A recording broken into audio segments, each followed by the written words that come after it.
Well, now it's time to stick in some new grease on that in here.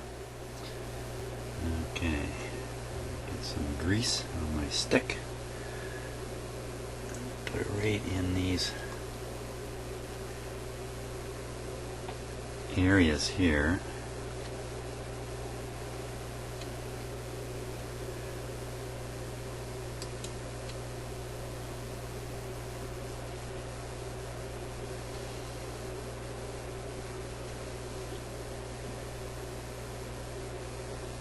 And we have to hope when it operates the grease will be swept around inside this raceway here. It's just a little tricky to move the mechanism with it sitting on my bench like this. And there's still some alcohol in there.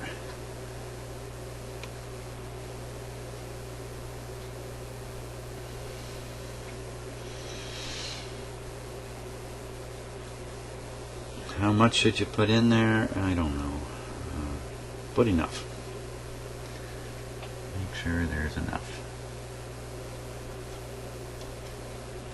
Can you put too much? Oh, I think so.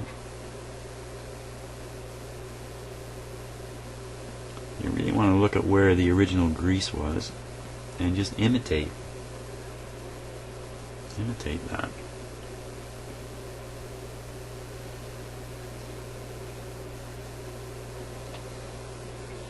Okay, that's good on that. Throw some more here and there.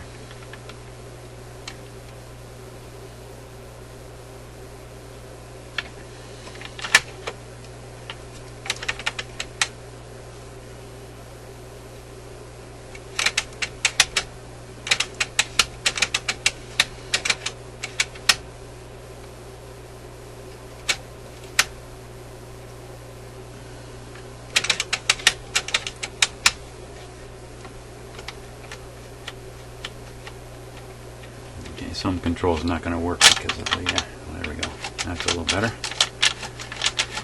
I'm just looking at all the parts that are moving around and whipping a touch of grease on them. In the long run, this grease is going to turn into glue. They all do. Well, you know what the best stuff to use is synthetic oil and synthetic grease, I guess. Gee, I never even thought about that. The reason is that it will not turn into gum in the long run. So,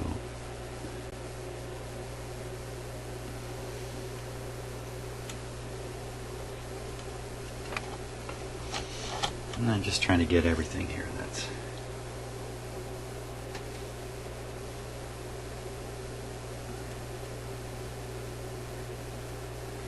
there. If you look on the internet long enough, you'll actually find a very nice website with diagrams on exactly what you should be greasing, and for dual turntables. So lots of information on the internet, more all the time. It's really, really wonderful stuff. So I think that's probably it for the lubrication side of this. Nothing to take off in here, really. Wouldn't recommend doing anything like that. The worst thing that happens to these is a spring comes off or breaks or gets pulled or loses its springiness, or worse yet, falls off and is gone. Then you're facing a bit of a challenge to sort things out. You're going to have to get a manual and a diagram and all that kind of stuff and try to figure out what's missing. But mostly, nothing is missing on these. There's no reason to take it apart. It's just sticky lubrication that causes all the bad behavior of the mechanism. This one being in really good shape to start with. But now, I am going to want to run it down here, so let's flip it over very carefully again, as the tone arm is a little bit exposed.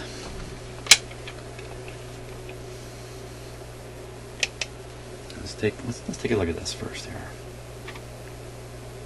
Okay, so here's the cartridge. I'm going to guess that's the original cartridge.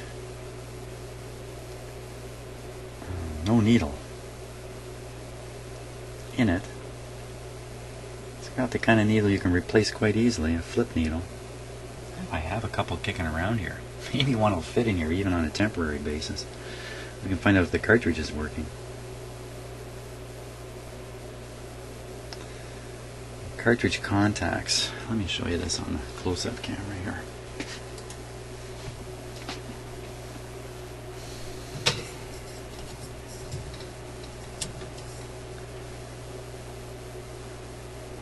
Okay. I'll hard to show you a close-up here. Let me hang on a moment. Okay, so we take a look at the cartridge. I love the quick release feature on here, but and I think it can carry just about any cartridge you can fit in here. Yeah, this one's been spaced out with these spacers right in here. So I bet you this isn't the original. It could be, I just don't know. 852 written on it. And I believe this is the recommended one, a dual TK12H. Let's see. Lots of numbers on these things. 183D, N66, something or other. A static. Okay, so Electrohome. It's got the big E on it there. For Electrohome a static. So I don't know what to think of that, whether this is the original or not. Let's look back here. The wires are soldered on, not clipped on. That means the reliability of this is probably very, very high. When you use little clips, slide them over pins, in the long run that starts giving you trouble. But this is the problem area on this cartridge. These contacts here, there's 4 of them. 4 of them. I don't know what that is, but these 4 here. Look at that one. That one's wandering around.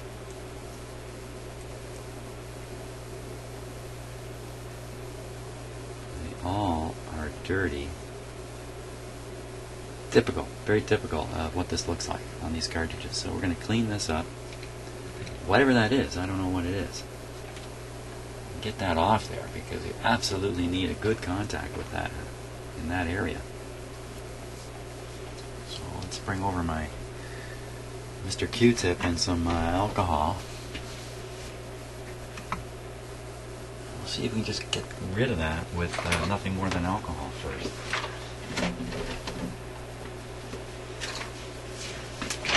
I would not recommend trying to abrade it with something, not until you reach a level of desperation.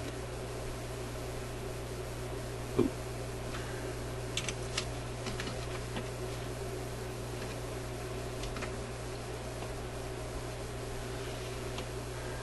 Okay, I gotta hold this so I can see properly. You might not be able to see.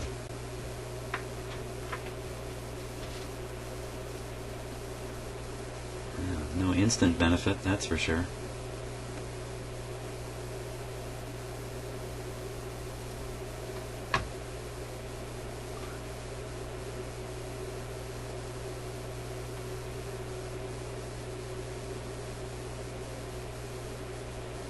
We have the contacts in the tone arm too. Yeah, I don't see that. Let me try the dry end here.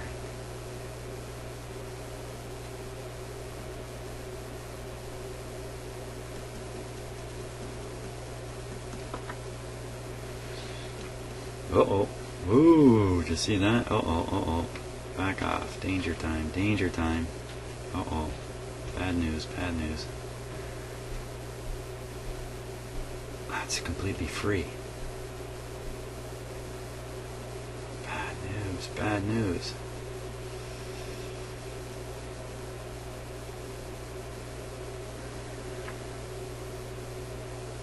Cleaning effort is pretty useless. So alcohol is not dissolving that, whatever it is. The next thing to try is WD-40. And I wonder what has happened to that. Well, let's take a close look at it right now. Before I make a mistake and take this fragile thing and mess it up somehow. So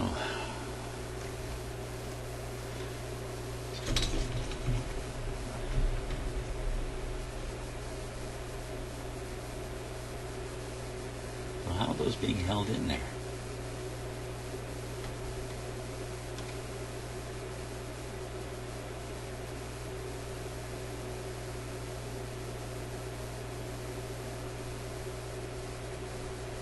It looks like there's a plastic tab that comes up through the slot in the contact, and the plastic tab has been melted over. That's kind of what it looks like to me.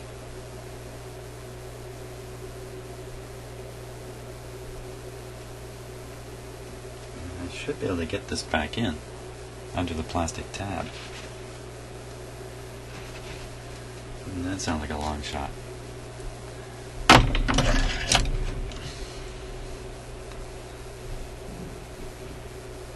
I need tweezers or something to work on that.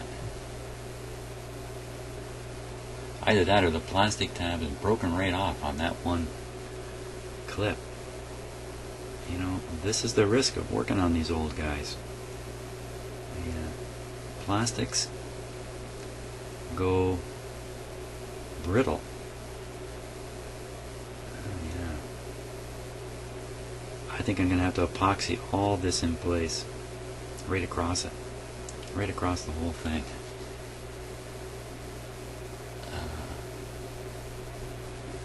Because we got another one. See that one? I'll point it to you. This one here that I thought was a little loose. The plastic tab is giving up the ghost on it. See, it's tipping up. There, on the other one, it's fallen in place, and you can see the broken top of the plastic tab. That could have happened as I was extracting it, or while I was cleaning these. I was working them a little bit.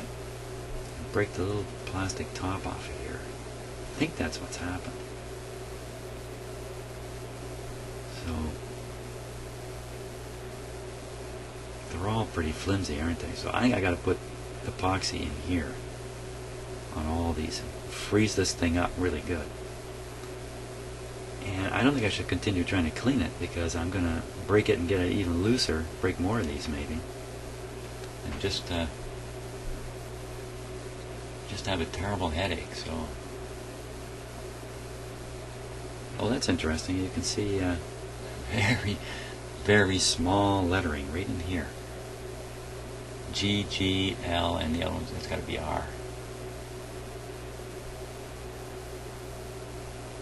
So I think it's grounds on the inside and signal on the outside of this.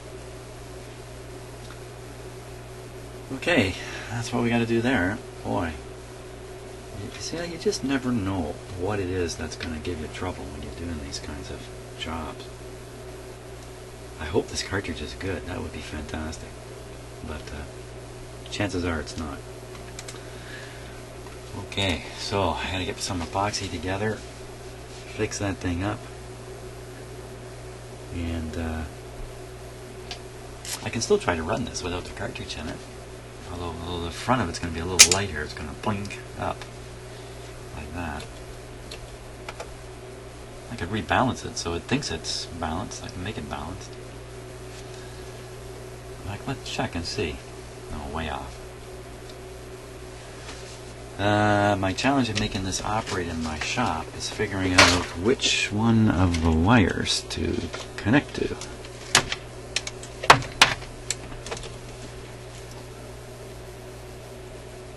So we got 1, 2, 3 wires.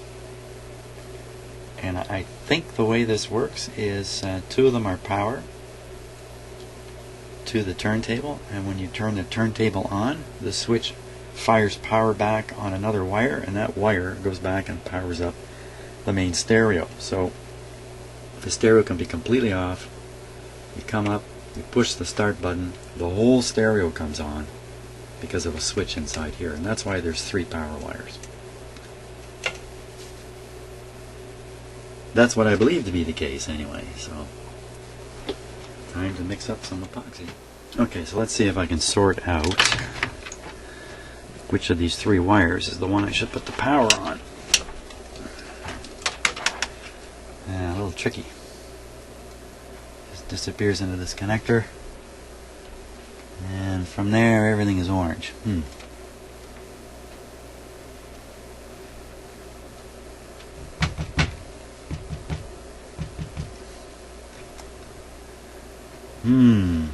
Phooey on that. Black is probably one of the supply wires, and the other 2, I don't know. One is supply, one is feed to the receiver. Which is which? What would it matter? Would it matter?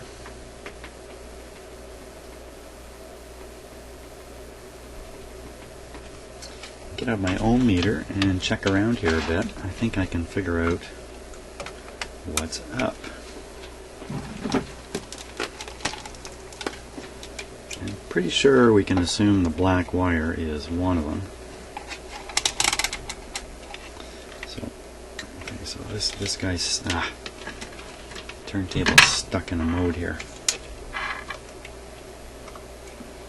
I want it off.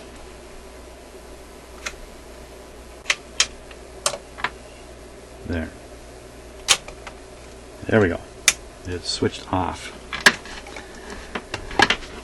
Which means if I shouldn't see any short circuits between any of these, I think.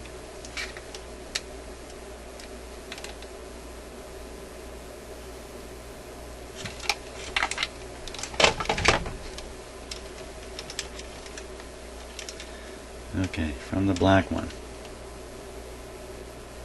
Open circuit. A resistance. So that's probably the motor.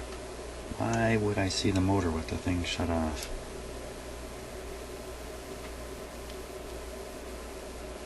Okay, so now we'll turn it on. I'll put it on manual. Oh, that's not going to do anything. Well, let's see if it did.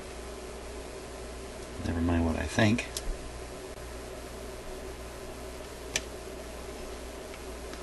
Between the colored ones here. Okay, we'll switch it on. I think that should be on. The switch should be on. Still see nothing there. This isn't making sense to me yet. That's good. As long as it doesn't make sense, I won't do anything. As soon as it makes sense, I rush off and make a mistake. Oh, there we go. Okay, now that's interesting. So, now it's making sense. So, we see between the black and the yellow, 150, between the black and the brown, 150, when this thing is on. So now we will turn it off. I will pretend to be the motor.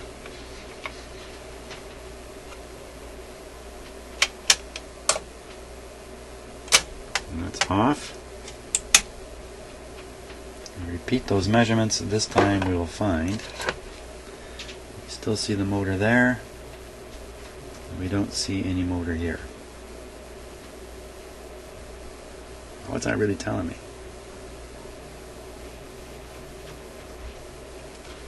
Don't know for sure that that's even the motor. Resistance.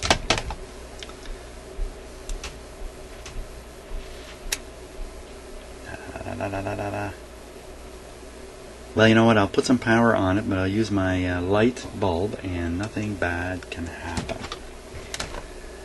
And I don't mean the light bulb in my head, because no guarantees come with that one. So I'm thinking, it got to be that one. And it got to be this one.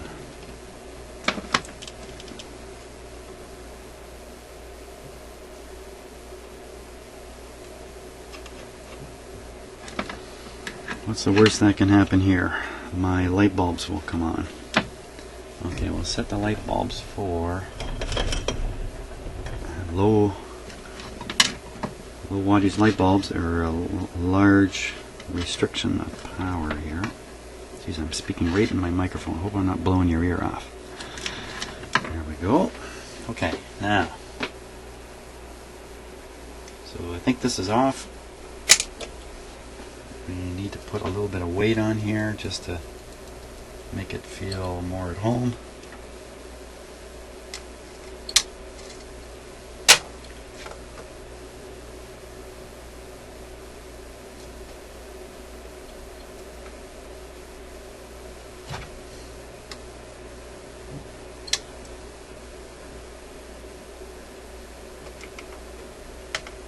Okay, there. I don't know if that's going to stay there or not, but we'll see. Let's switch this to 12. So, okay, we're double checking now. Are we safe?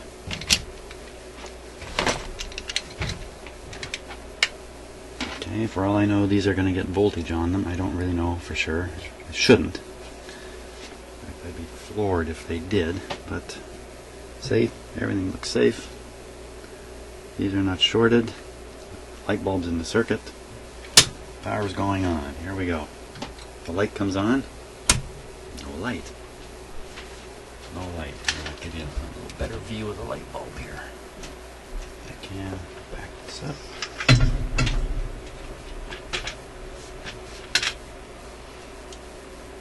Yeah, it's better to be farther away anyway. So now I'm going to put this into on mode. I'm going to turn the power off. Put this in on mode. As soon as I turn the power on, everything should start going.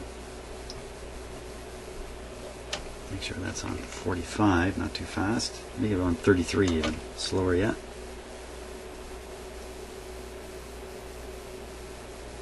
Okay, here we go.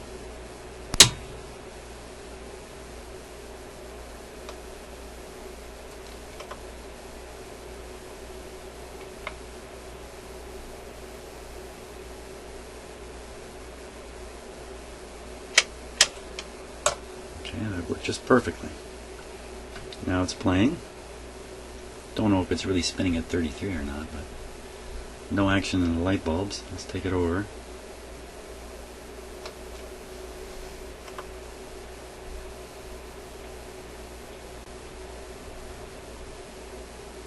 Oh. What? No, that's what it did last time.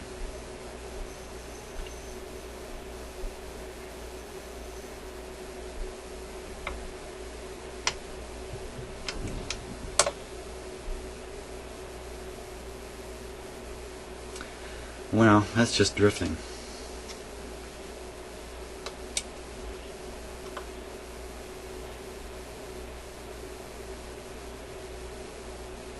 That's unusual.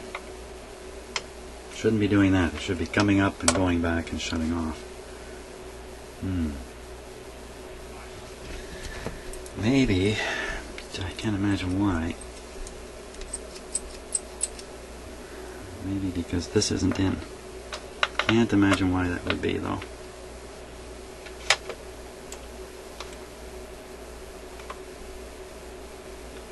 Okay, it thinks it's dropped a record. And where it comes, it starts playing. It's playing along. Get to the end of the record. Oh, look at that, eh? Not sensing the end of the record position properly.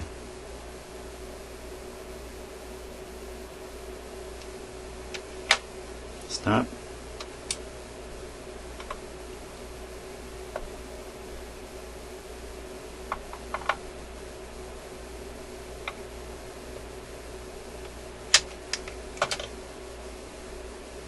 Stop doesn't mean stop. Manual. Play the record. The record comes to an end.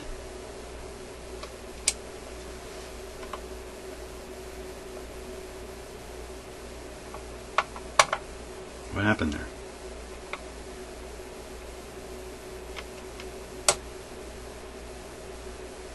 Something not quite right here. Let's put it on a higher speed. Try it now. It's gonna throw this little piece off, I bet.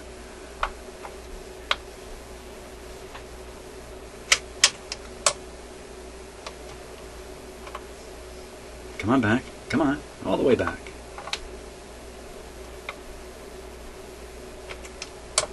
Boy, I don't know what's doing that.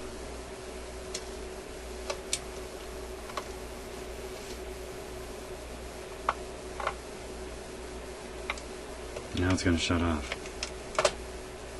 Something funny going on there. It's definitely off. Power off.